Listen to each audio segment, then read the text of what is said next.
നമസ്കാരം. ഇന്ന് നമ്മുടെ യാത്ര ആലപ്പുഴ ജില്ലയിലെ ഹരിപ്പാട് സ്ഥിതി ചെയ്യുന്ന നാഗരാജാവിനുള്ള അതിപുരാതനമായ ക്ഷേത്രമായ മണ്ണാറശാല ശ്രീ നാഗരാജ ക്ഷേത്രത്തിലേക്കാണ്. കേരളത്തിൽ സ്ത്രീകൾ പൂജാതികർമ്മങ്ങൾ ചെയ്യുന്ന ഏക ക്ഷേത്രം എന്ന വിശേഷണമാണ് മണ്ണാറശാലയെ ലോകപ്രസിദ്ധമാക്കിയത്. ഞായറാഴ്ചയായതുകൊണ്ട് ക്ഷേത്രസന്നിധിയിൽ നല്ല തിരക്കാണ് അനുഭവപ്പെട്ടത്. ഏകദേശം 7:30 ഞങ്ങൾ ക്ഷേത്രത്തിലെത്തുകയുണ്ടായി. നന്ദൂസും അപ്പുക്കുട്ടനും നല്ല ഉറക്കത്തിലായിരുന്നു. ഞങ്ങൾ അവരെ എഴുന്നേൽപ്പിച്ചു ക്ഷേത്രത്തിലേക്ക് നടന്നു.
മണ്ണാറശാലയുടെ ചരിത്രത്തിലേക്ക് കടക്കുകയാണെങ്കിൽ, തൻ്റെ പിതാവിനെ വധിച്ച് ക്ഷത്രിയരെ ഒന്നടങ്കം നിഗ്രഹിച്ച പരശുരാമൻ തൻ്റെ ഭൂമിയെല്ലാം കശ്യപന് ദാനം നൽകിയ ശേഷം ഭാരതത്തിൻ്റെ തെക്കേ അറ്റത്തു വന്ന് സമുദ്രദേവനോട് തനിക്ക് തപസ് ചെയ്യുവാൻ ഭൂമി യാചിച്ചു.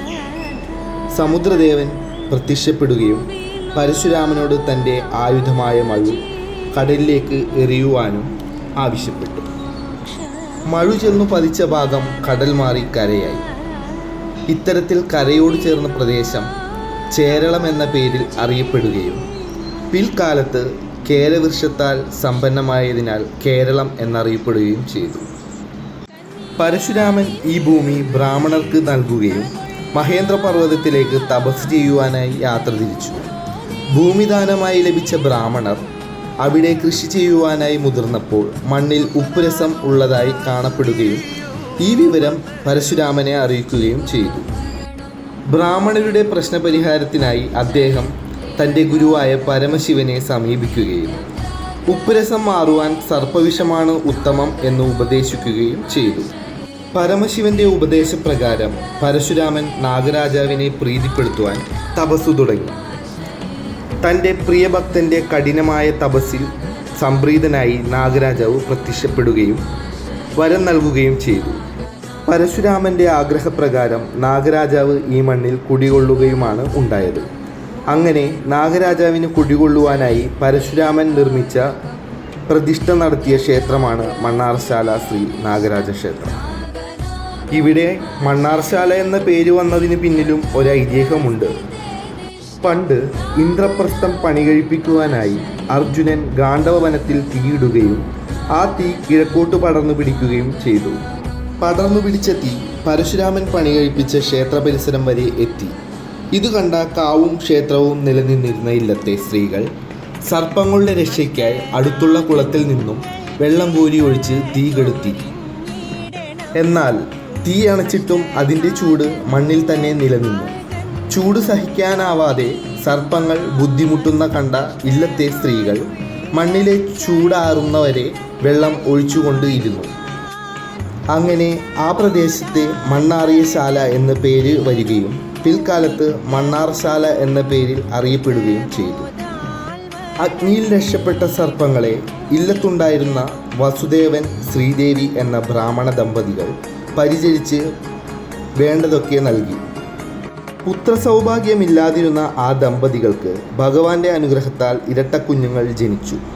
5 തലയുള്ള സർപ്പക്കുഞ്ഞും ഒരു സാധാരണ മനുഷ്യക്കുഞ്ഞും.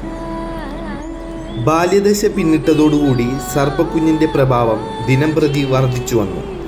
തൻ്റെ അവതാരധർമ്മം നിറവേറ്റിയ ശേഷം നാഗരാജാവ് താപസമാധിയിൽ മുഴുകുവാനായി ഇല്ലത്തുള്ള നിലവറ പോകുകയും ചെയ്തു. തൻ്റെ മകൻ നിലവറ പൂകിയപ്പോൾ ഉണ്ടായ മനോവേദന അമ്മ നാഗരാജാവിനെ അറിയിക്കുകയും വർഷത്തിലൊരിക്കൽ അമ്മയ്ക്കു മാത്രം ദർശനം അരുളാം എന്ന് വരം നൽകുകയും ചെയ്തു.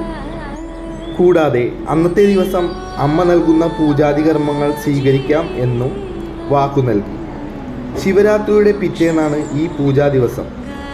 ചിരഞ്ജീവിയായി വാഴുന്ന ഈ നാഗരാജാവിനെയാണ് മണ്ണാറശാല കുടുംബാംഗങ്ങൾ ഭക്തി ബഹുമാനത്തോടെ ആരാധിക്കുന്നത്.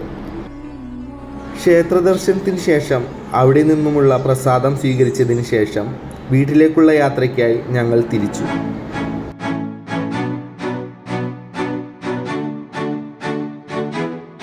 മണ്ണാറശാലയിലെ വിശേഷങ്ങൾ ഇവിടെ പൂർണ്ണമാകുന്നു.